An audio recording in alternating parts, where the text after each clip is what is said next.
think that the key for unlocking inner beauty is to embrace your flaws and to celebrate them, and then to focus on the word enhancement and not fixing. And then I think if you can kind of look at beauty that way, then all of that great inner beauty inside, all that feel good energy comes out. You give it to others. It kind of unlocks all of that great stuff.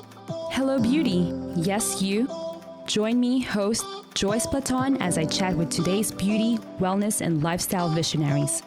Let's discover their motivating journey together as I merge my love for the art and my passion in revealing one's true inner beauty.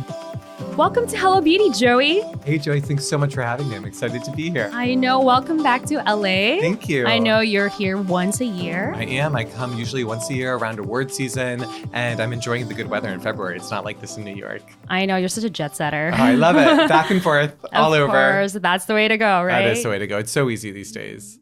So I want to learn more about you. Before your success as an entrepreneur and eyebrow specialist, what was your background and what led you to this entrepreneurial journey? Yes, that's a great question. I actually have a business degree. I went to Villanova and I studied marketing. And I think at the time I thought that that was a very formal education that might not, I didn't see myself working in a big corporate office. Looking back, that was actually really a great foundation for me because it did give me a lot of the tools that I needed to create my own business. I was working as a print makeup artist. I know you were in a similar situation, working as a makeup artist, going to set life.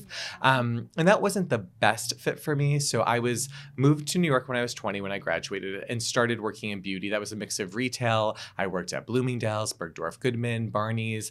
I did a lot of that print work. I ended up working at the New York City Ballet for a handful of years, which was a great job. And then I decided I wanted a more formal education in beauty. So I became an esthetician. I went to the Aveda Institute in Soho and I learned all about skincare. And then armed with all of those things, I started my own business. And it's, fair to say that during that time, eyebrows were always a very, very important thing for me. It was a signature in my work. As a makeup artist, people would always ask me to fill in their brows after photo shoots or to tweeze their brows. Or if I had a bride who I would get her brows in shape for her wedding alongside, the bridal makeup, she'd ask me to come back to her apartment months later. So I was known for doing brows. And so that really seemed to be the direction that I was being pushed in, armed with all of those tools that I had gathered earlier in my career. And I started my brow business around 23, so I was pretty young. And then it just sort of organically grew very quickly. And it's been a great journey, about 10 years now. Yeah, it was through word of mouth. Word of mouth was a big one, exactly. And it was also just like I had an organic passion for it. It was friends I was doing their brows or, it was just I would hang back on set and do brows for people, the hairstylists and everything. So it was just kind of born out of passion. And then word of mouth is a big thing, and it spread quickly. And I actually started doing house calls. That's how I started. I would go to people's homes, mostly in the Upper East Side where I lived at the time. And yeah, those girls are Gabby. And so it was a lot of word of mouth. And then my business grew from there until I had a very, very full book. And then I was ready to expand. Mm-hmm. Did you always know you wanted to be an entrepreneur growing up? I didn't always know I wanted to be an entrepreneur, but looking back, I see that there were a lot of signs that I was a born entrepreneur. One is that I don't like authority. I always was very self-directed, self-motivated. I've always been very much of a go-getter, and I do think outside of the box. And I think with the brow industry, I saw a lot of opportunity to create a luxury brow service because at the time, this wasn't that long ago, there really weren't brow specialists, very few. And it was all about waxing or going to the nail salon. Even threading wasn't really a thing. It was just kind of an afterthought. So I think that the way I look at the world is with a problem-solving eye, and that coupled with a lot of motivation and drive, I think that an entrepreneur makes. But I don't know that I could be so driven with other categories of things. It's eyebrows and me it's a symbiotic relationship. I love them. And so that has specifically driven me. So finding my passion, I feel like that led me to sort of take it to the next level. So it's really a combination of that drive, but finding the thing that you're willing to go for. Yeah. At what point did you realize you wanted to pursue your business? Like, were you at retail and you're just thinking and daydreaming? You were like, you know what? Tomorrow I'm going to start it. Yeah, it started in a very small way. It's like a side hustle. And, as a makeup artist, you're always hustling to get some money. And I would be, every job I did was like a couple $100 here, or $1,000 here. And I was really waiting on checks in the mail. And it's very unsteady when you're a makeup artist. You never really know how to budget your life because you really don't know what you're earning. So to supplement that kind of earning that was inconsistent, I started doing those eyebrows on the side. And so I think the turning point where I was like, this is a real business was when I started to out earn myself in my retail job and in my ballet job. There was a lot of potential and there was a lot of money left on the table because there was a lot of clients I couldn't see. I started to really think about it. I thought, sometimes with certain things in life, you're kind of up against a wall and you're pushing and fighting so hard. And a lot of times with print makeup work, it felt like that for me. Booking the next thing was very difficult, but the brow work was just flowing in. So I took a minute to pause. I saw, where is all of this great, opportunity coming from? And that's when I thought, this is a real business and this is scalable. And that's when I kind of put a halt on everything else and then 100% dedicated myself to my business. And the minute I stopped being like a jack of all trades and really dedicated myself to my brow business was the minute it really exploded. Because I have a lot of energy, but I still have a limited amount of energy. So I needed to give it that direction. That's when it became real for me. Yeah. So it's like, did you start with just when you started booking all the clients and then eventually you had enough capital to come up with your product line? Yeah. Yeah. Yeah, that's exactly what it was. I had a very low overhead model. It was one of the great things about having a house call set up. Now I have a ground level 1,000 square foot studio in Manhattan. That's not free. I wish it was. I wish my landlord would agree with me. But in the beginning, it was just me with tweezers, scissors, and my 2 legs walking up and down the streets of New York and going to people and doing brows. So it was actually not as difficult to gather capital because I had such a low overhead. I had no employees, and I'm a good saver. I always have been. So I was saving, and that's how I did get enough capital to start my product line. And it started with just a few small products, and that quickly earned back the opening order. I broke even pretty quickly because I already had the client base in place. A lot of times when you launch a product, you then think, okay, now who's going to buy this? Where are the clients? I had the opposite problem where I had the clients and I didn't have the product for them. So it was a pretty quick sell through on the first production run.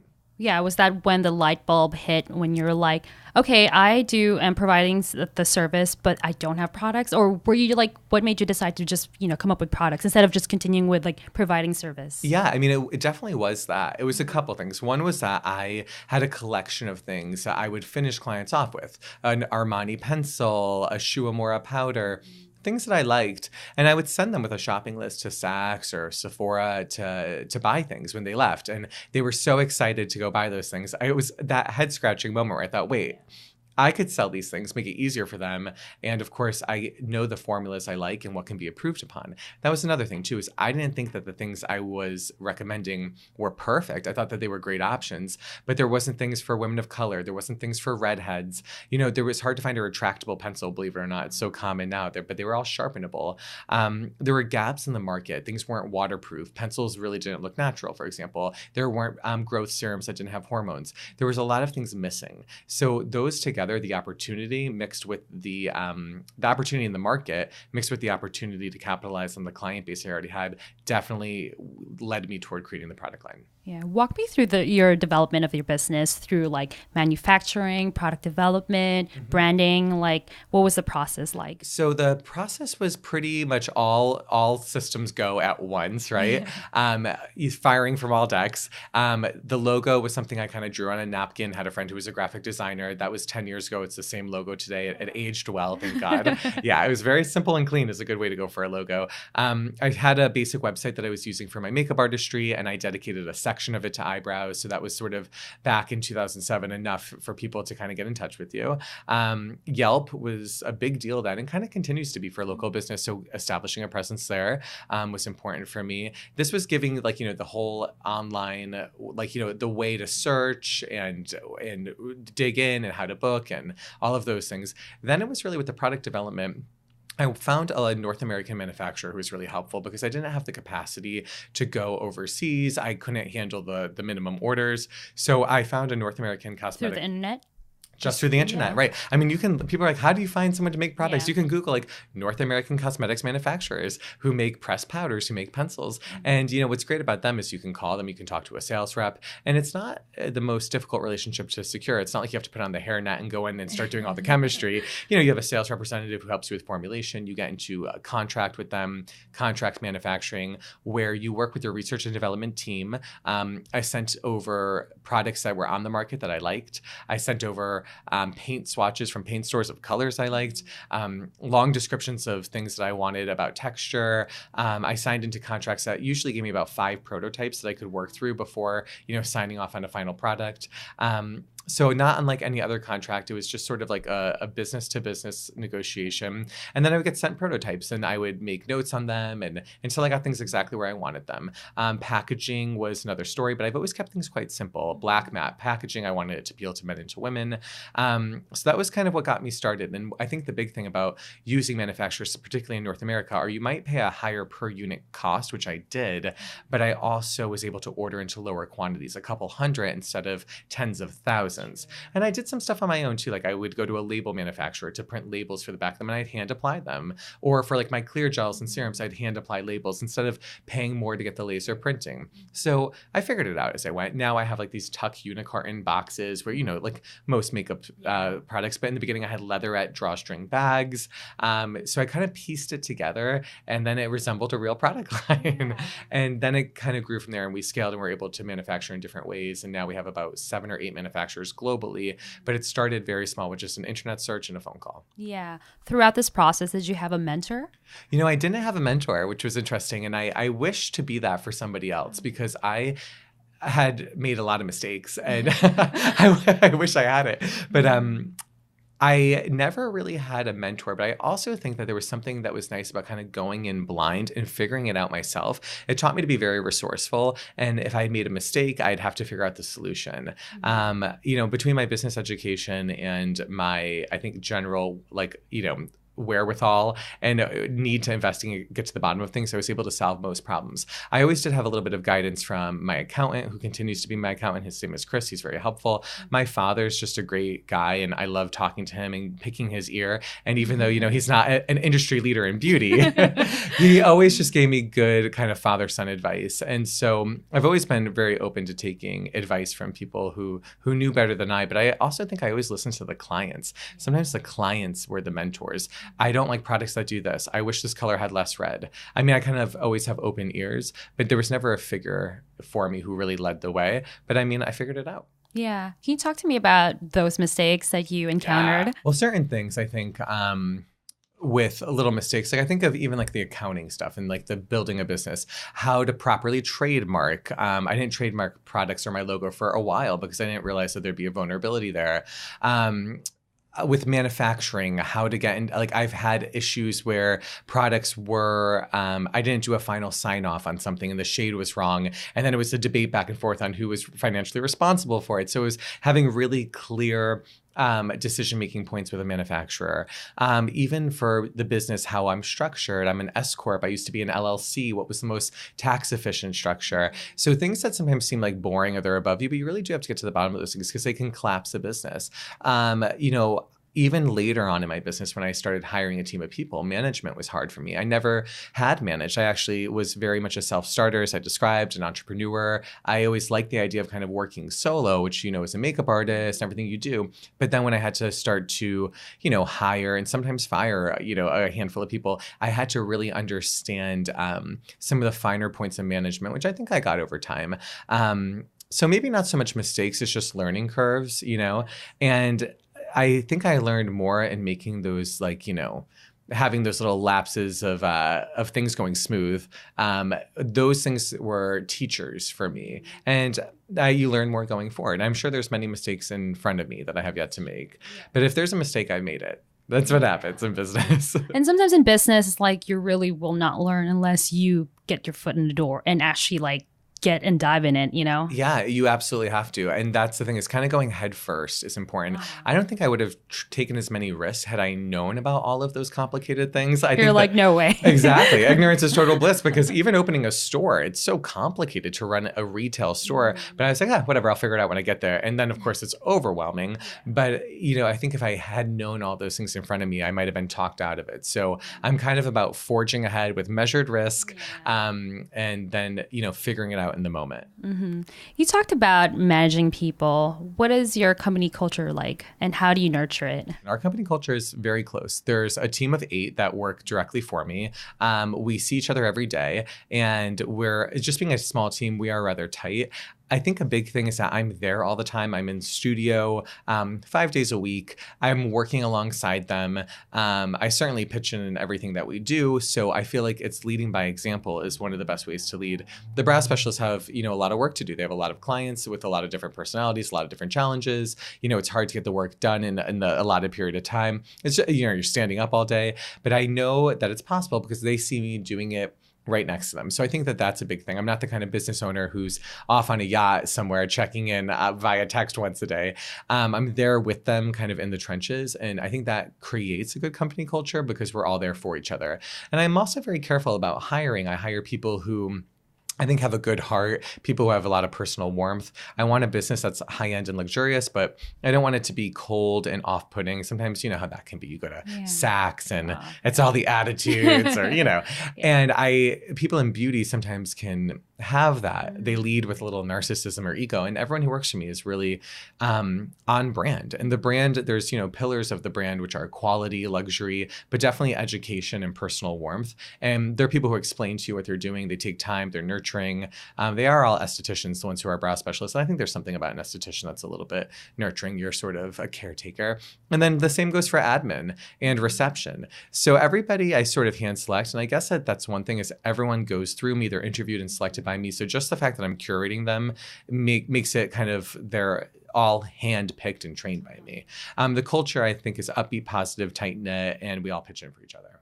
Yeah, and you're spending like hours and hours with them throughout the day. Yeah. You want to have fun, Totally. You don't want to dread going to work. And that's the best thing about creating your own work environment. It's like you can create the workplace. And no one likes to work in a workplace that has drama. And so if you're kind of hand selecting the team and you're setting the tone, you can mostly avoid that. And I think we have really good, clear communication, and we all respect each other. And that's a big one for me.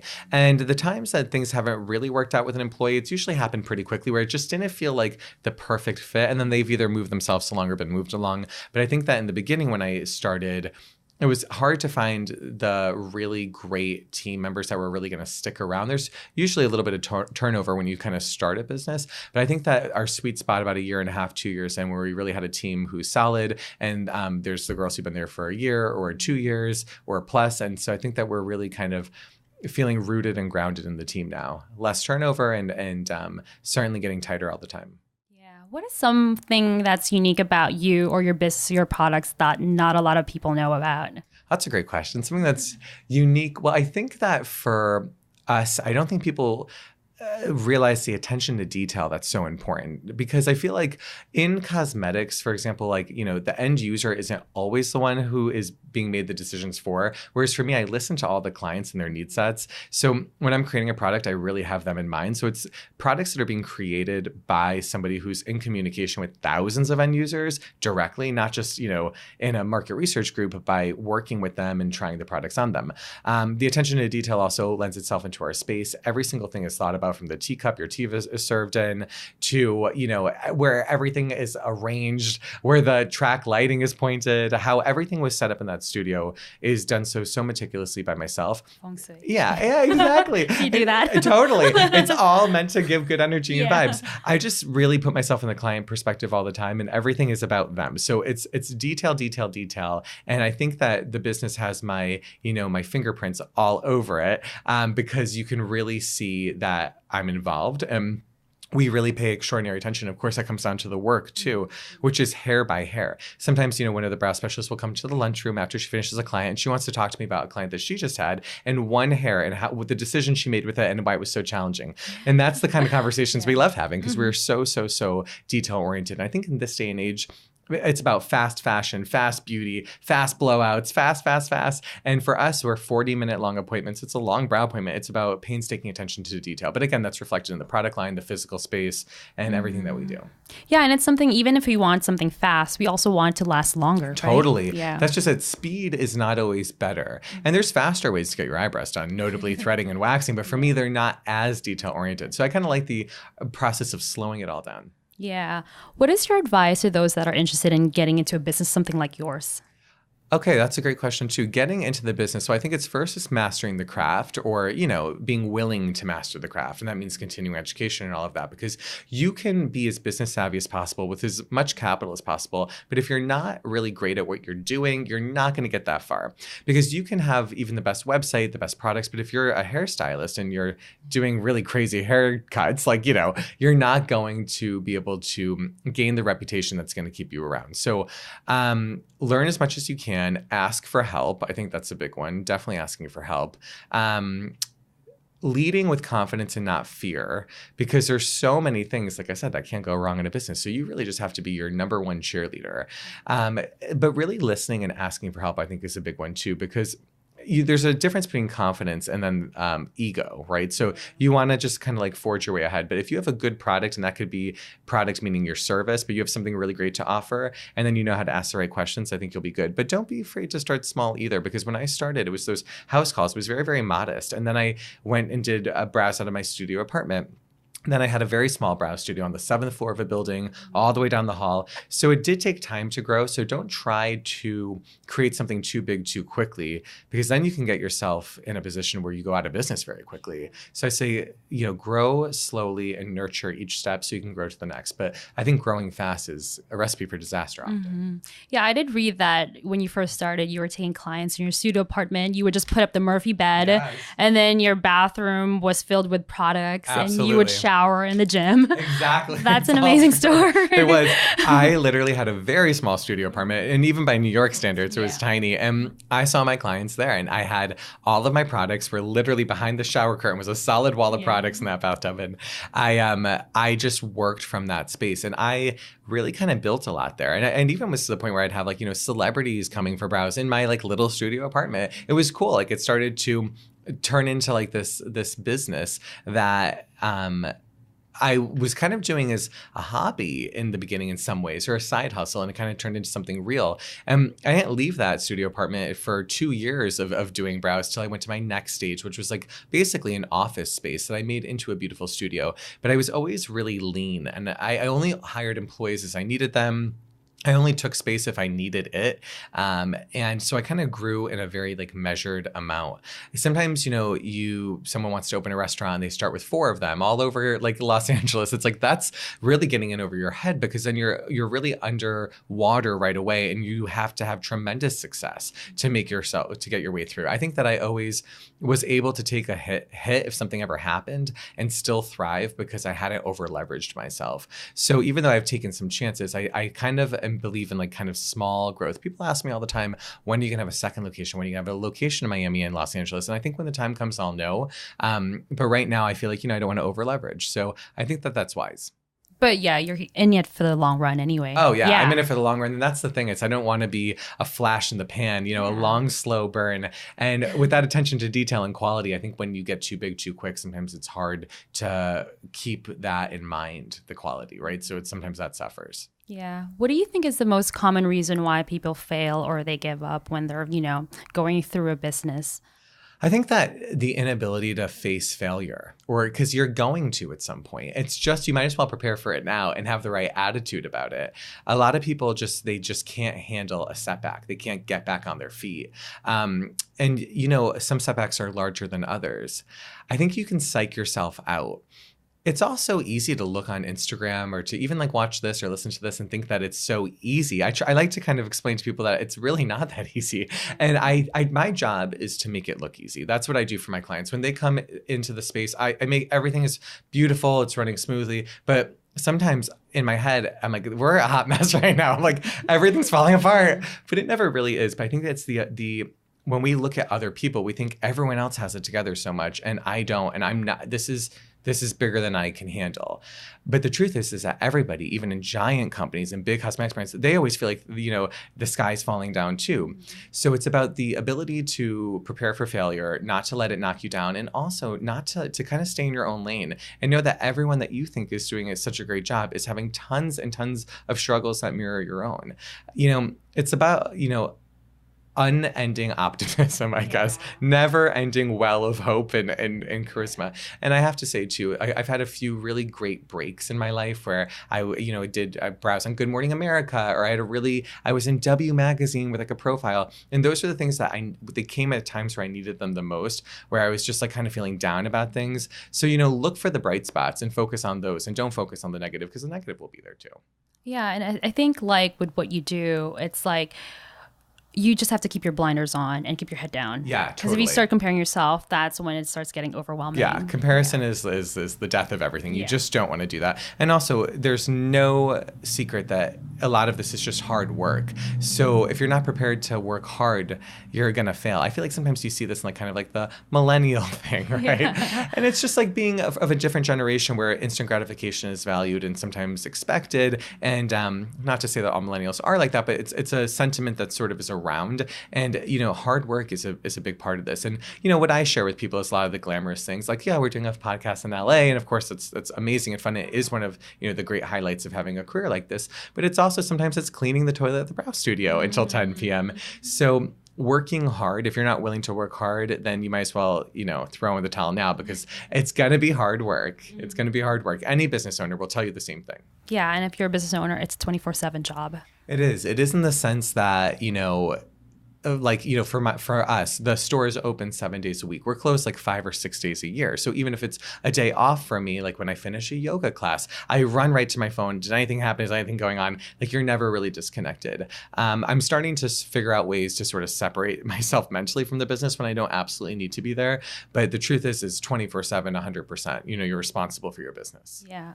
And what is that like? What do you do to keep yourself sane? Well, I don't know that I'm doing a great job, but when I've tried, I've mentioned yoga. It really has been a wonderful discovery in my life. It's about being fit and physically healthy. Also, just, if you're a makeup artist, a tattoo artist, a hairstylist, anything where you're like hunched over, you're leaning, I think it's great to have that openness in your body by going through those asanas and stretching and all that. So that just makes me feel really good. And it's a daily thing I do. And that to me rebalances me. I choose to do it at the end of the day because I feel like I can kind of shake it off. I also like to indulge in a lot of hobbies that are very insular and solo because I'm so client facing. I'm a people person, but when I go home, I like to cook. I love to read. I things that are just sort of like, just me with myself. So I do like to socialize, but I think I build in time for myself, and that really helps me recharge. I like to be home. I think in my 20s, I was out all the time, but in my 30s, I like to be home with the kitty cat, making a meal, reading a book, and then the next morning I leave, and I feel like I've recharged my battery. Yeah, that's like me. I'm like an introvert, extrovert. Yeah, I think you kind of need both, right? Yeah. And then one balances out the other, and you can't have too much of either. That's true. And I did see in your recent story, you did do an infrared sauna? Yeah, I do. Yeah. Oh, yeah, totally. So that's like part of you like taking the me time. Yeah, I try to indulge in the wellness of the industry that we're in, which is I'm a pamperer. My job is to make people look and feel good. So I take cues from that too. And sometimes, even like doing like an at-home facial where it's eye masks and clay masks and all of those great things. I like to pamper myself too, because you take care of others, you have to take care of yourself even more so. You know? 100%. Yeah. So I know that you also have a master class. I do. Yeah. Tell me about it, and then what can people expect in that class? Absolutely. So I love having events. So I'm in New York City. We have a great store, and it was only within the past couple of years I thought, we really have to start having events. Let's do a master class where I can give my tips, my tricks, my techniques, my do's, my don'ts. So usually what that is we have it pretty intimate, maybe a capacity of maybe 15 to 20.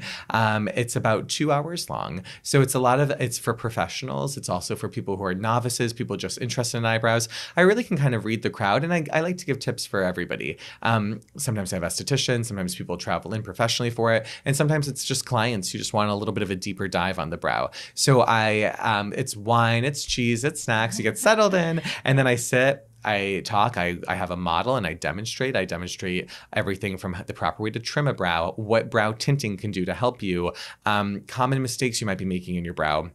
A lot of demo, and then a really open floor kind of Q&A. I've even had a lot of people Skype in for it. So we have like the computer set up and all people joining. And I always like to include a little bit about branding and stuff like that. It's social media and business, because it really does kind of permeate all things. But the masterclass my goal is for people to leave with a deeper understanding and appreciation of the eyebrow, whether that applies to their clients or to themselves. And then the last half is just kind of mingling, and it's wonderful to see all of the participants kind of network with each other as well. We do them about 2 or 3 times a year. I just did one at Soho House in New York. They invited me to do one for their members. And so it's a lot of fun. And it's really kind of back to that pillar of the business, which is education. I'm here to teach and to help. Mm-hmm. Let's talk beauty. Yeah. What is your technique that made you so popular with eyebrows? So a lot of people wax or they thread. So I tweeze and trim. It's a sculptural process. So it's really about assessing the client. It's about talking to them first and getting a really good consultation out of them. What is your brow story? That's something that we always ask. So I don't just jump in. I want to talk. I want to know, what do you do for your brows? What have you done for your brows? Like, tell me about that time at the mall in 1994. Talk about the trauma. Yeah. Here's a tissue. Yeah. And so it's starting with a really great understanding. Then it's a lot about bone structure, because, I always say your brows are hair on skin, on muscle, on bone. So I really like to feel that brow bone and surrounding bones, the zygomatic ridge, the cheekbone, the bridge of the nose. I take that into consideration as well. And also we have 20% male clientele. So the same kind of process applies for them. It's about their bone structure, which is notably broader, stronger. It means that they might need a fuller brow. So facial anatomy, that's a big one. And then when I say sculptural, I almost feel like the brow is like a little bonsai tree, and I'm kind of honing in. Yeah. And you really work from kind of general to specific. I think when you wax, for example, you're kind of just like, it's a couple pulls and like, Jesus take the wheel, like, let's hope this goes okay. Ripping the skin. Oh, it's not great, in my opinion, right? And some wax is better than others. But with that said, I like to kind of work from general to specific and just sort of go from one brow to the next. So I guess the technique is facial anatomy, bone structure, lots of time working on each brow, back and forth. Like I said, about 30 to 40 minutes of work, and it's about the finest details. So in the beginning, of course, it could be just removing some obvious strays, but the last 10 minutes of a brow shaping, 5 or 10 minutes, is like when the magic happens. It's like trimming 1/32 of an inch of hair. It's tweezing that last one you weren't sure about.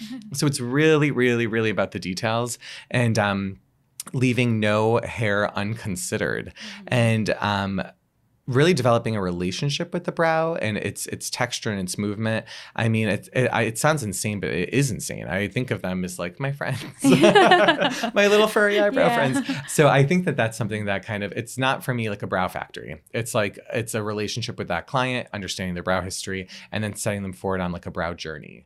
Mm-hmm. What do you think about those eyebrow tattoo trends? So it's not my favorite. I mean, I think that like everything in life, if it sounds too good to be true, it very often can be. It's funny that you say trends, because I do think it's going to fall into the category of a trend.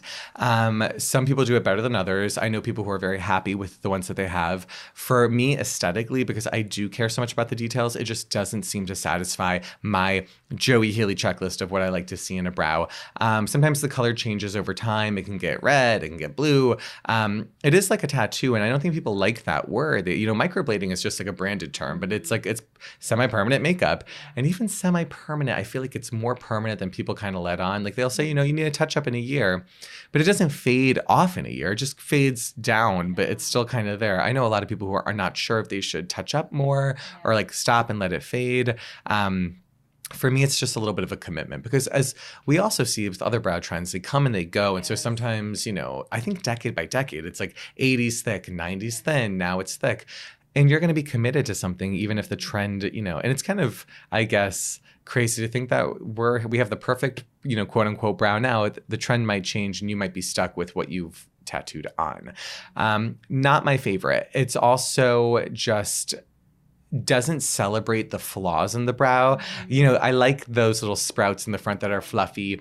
Sometimes there's a little cowlick or maybe even a little scar in the brow. And I like the acceptance of those things instead of making them these dead symmetrical, dark brown mirror images. There's something that just feels unnatural, you know? Yeah, because sometimes it looks like a stencil, the same eyebrow on everyone else. Totally. And that's like kind of goes against all of my philosophies, you know? And also with color, like I love my powders, my pencils, but all of the products that I sell, the idea is just like a whisper of color. Even if it's like our pomade brow whip, you can get a whisper of color. I love that, a Yeah. whisper of Yeah. color. Just a little wow of color. Yeah. I love that too because I don't like those hard lines. Those opaque lines with microblading. The idea is not to have them be like a watercolor. The idea is to have line space to mimic the look of hair.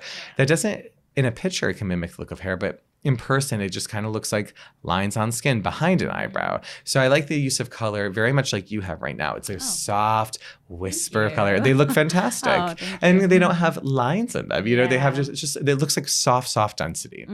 Yeah, because I mean, even if you look at your own strand of hair, that one strand has different colors. It's not just like one thick, like, 1,000%. I don't know, pigment, right? No, it's Yeah. not. And the way, like, that's an interesting point. Like, in the light, maybe a curve of it will catch a little bit of light versus it being like a flat thing. You know, it's just in pictures, if you're looking out at the Hollywood Hills right now, right, and you're seeing the sky and the mountains and like whatever, you know, the street, you're seeing it all in the dimension. But if you took a picture of it, it just flattens out and becomes one dimensional. I think a lot of times these brows that are microbladed look good on Instagram because they really blend well. But then when you see them in person, that depth isn't really there. So you kind of see hair on top of a very flat line and that it feels very, you know, un-three-dimensional.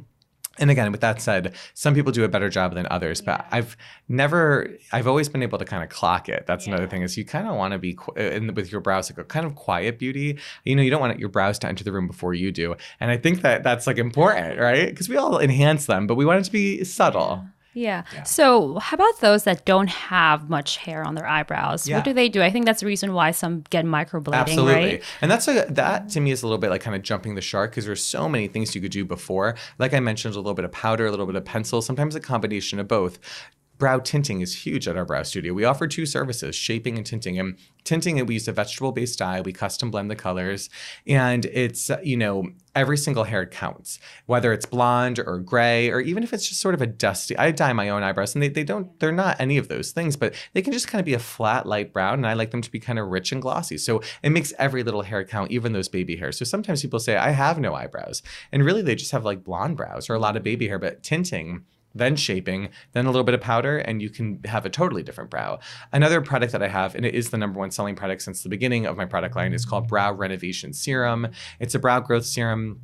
It's peptide driven. It has peptides, amino acids, hyaluronic acid, botanicals, vitamins. It's a clear gel. You put it on your brows day and night. It helps them grow. I have some for you. I can't wait. It's an amazing product. And that product has definitely been the backbone of the product line. It is our most popular product. All of the products are under $30. That product is $125. So it is a more expensive treatment in the line. But with that said, it's well worth every penny. And we really fly through it. And the repurchase rate on it is like 85% because it really works.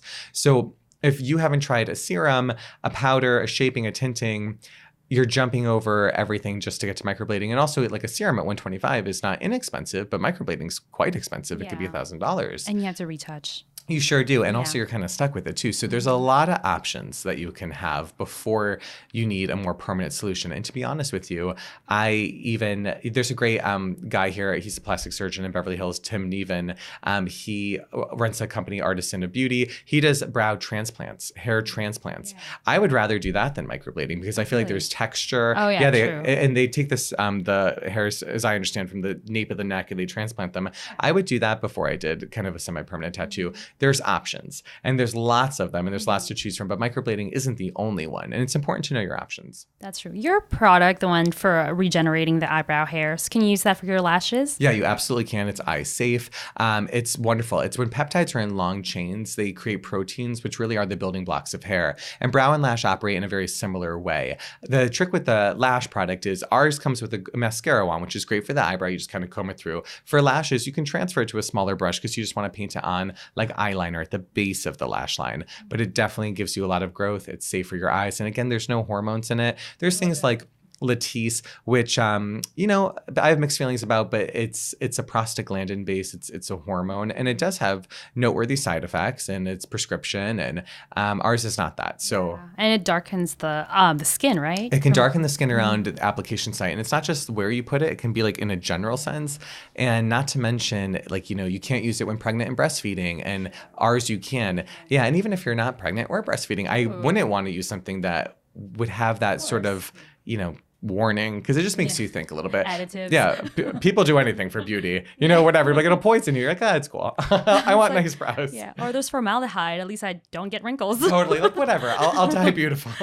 It's like embalming fluid. That's what I just mentioned. I was like, maybe I can dye beautiful as long as my face is like hard rock. Exactly, like stone, right? Like marble. Yeah, people will do anything. So ours is like very friendly in those ways, and so it's great for lashes. Yeah.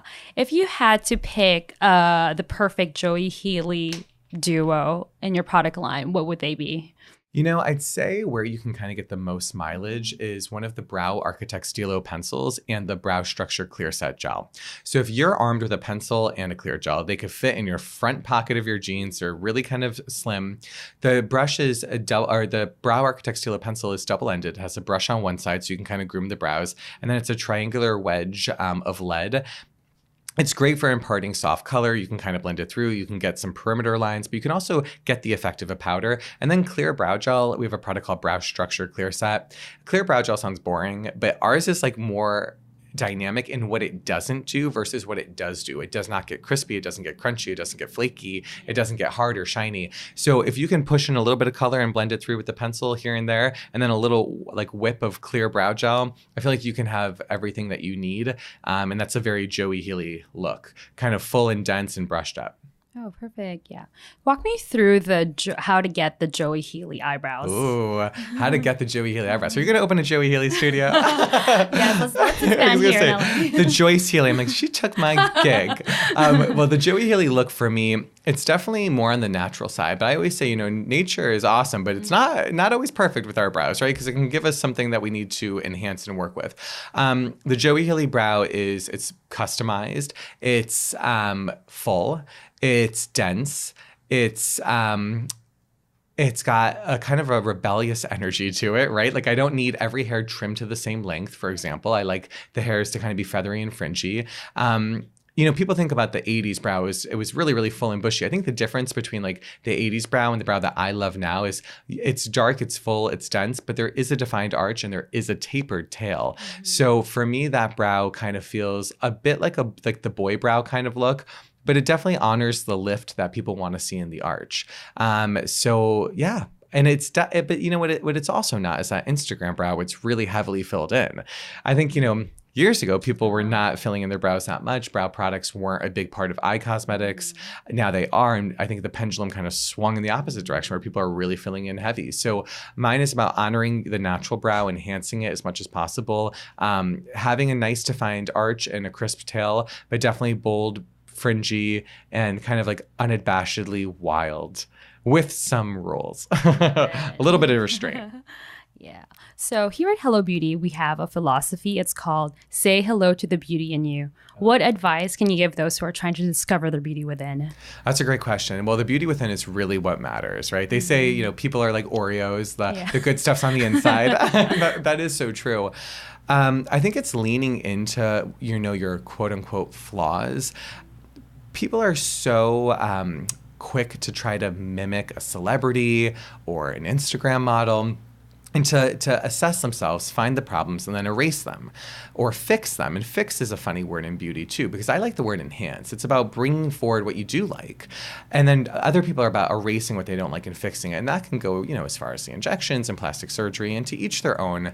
But I think it's about really embracing what makes you different. And I think that what makes you different makes you beautiful. And I find that in so many different people. It's the unique qualities that they have, and that's on the outside and the inside, that make them memorable, special, interesting, and I think, and sometimes in the strive of the perfect, beauty routine, we just want to erase every pore, make everything perfectly symmetrical, and it makes a face uninteresting to me, not compelling at all. So I think that the key for unlocking inner beauty is to embrace your flaws and to celebrate them, and then to focus on the word enhancement and not fixing. And then I think if you can kind of look at beauty that way, then all of that great inner beauty inside, all that feel good energy comes out, you give it to others, it kind of unlocks all of that great stuff. And also, to me, really inner beauty is how you make others feel. As you leave a room and everyone's pissed off and upset and sad and nervous and angry, or do you leave people with high energy, making them feel good? That to me is inner beauty. Is kind of, you can see it on the person's effect on other people. And if you feel really good about yourself, you tend to bring that through to other people. Yeah, I love that. Yeah, that's important. Yeah, 100%. So where do you see your business in the next year or so? Well, hopefully still open and running. I think that's going to happen. Yeah. The next year or so, I would like to expand our hours for our New York City location, stretch them out and have multiple shifts so we can be open longer. It's that space is so wonderful. We have 4 stations. We usually have 2 or 3 going at a time. I'd like to see 4 going at a time. I'd like to have multiple shifts. I have 24 products now. I'd like to see them more at 30. I'd love wider distribution of the products in stores and in retail. Product distribution, product expansion. I might even want to try a skincare product in the line. I love the idea of doing like a facial mist. I use them all the time. We were discussing them earlier. I have them at every brow station. Personal obsession. So I'd love to kind of expand the products into something a little bit broader. And I'd also like to continue to do more media and travel like I'm doing now here with you. I like going around doing eyebrows, working with press and kind of getting out there and educating and kind of spreading the brow gospel. Yeah, preach. Like a modern brow televangelist. So it's kind of growing in all ways, but I definitely see myself in New York. And I would like to say that by that point, I think a second location, possibly in New York, possibly LA, possibly Miami could be possible. But just more of what I'm doing now. More stores, more products, more staff, more clients. Yeah. Do you still see clients yourself? I do. I see 44 clients a week. And without them, I don't know that I'd love my job as much as I do because I have a very, very balanced job. I am doing the bookkeeping in the back office to 10 p.m. some nights. I am doing the product development, but I'm also hanging out with amazing people, rolling up my sleeves and working. And that's why I started it. And I still have a similar day to I did when I was 23. I mean, a lot of the work is very similar. Today, I had 11 clients in Los Angeles, and it was very much like doing the house calls, figuring out the best lighting and all that. And I like being close to the clients. Love it. Where can they find your products? So my products, you can find them in many places. They're on Amazon. They're in stores in Manhattan and Los Angeles. The easiest way to find them is joeyhealy.com. And that has all of the products, all of their descriptions, a find your shade chart, things that make it easy to navigate. And that's right on the website, joeyhealy.com, where you can also go to learn more about services and book an appointment if you're in New York. Yeah. Do you also are available in like Asia? I read we somewhere. are, yeah. We're sold in Sephora in Asia, actually. Yeah, it's cool. So that is in like Thailand, Singapore, Hong Kong, Malaysia, Thailand. We have a good presence there. And our products do well because they're waterproof in humid environments. And we have such a great color range that they do very well in Asia, which is a great market for us. Cool. Well, before I let you go, where can they find you and what are your social channels? Okay, great. Joey Healy Brows is my social media on Twitter. It's also on Instagram. And, I'm so known for that I had gotten a piece of mail addressed to me the other day that said, Mr. Healy Brows. I thought, oh, okay. Maybe I should change my name legally. Yeah. So I'm Joey Healy Brows, Healy on Twitter, Instagram, and you can also find our company page, Joey Healy, on Facebook. Yeah, thank you so much. Thank you for having me. It was so much fun, Joyce. I really enjoyed it. Hopefully next time you get to be a guest again. I will be back here and you'll be the first call I make. Definitely. Right, thanks so much. Thank you. Thanks, everybody.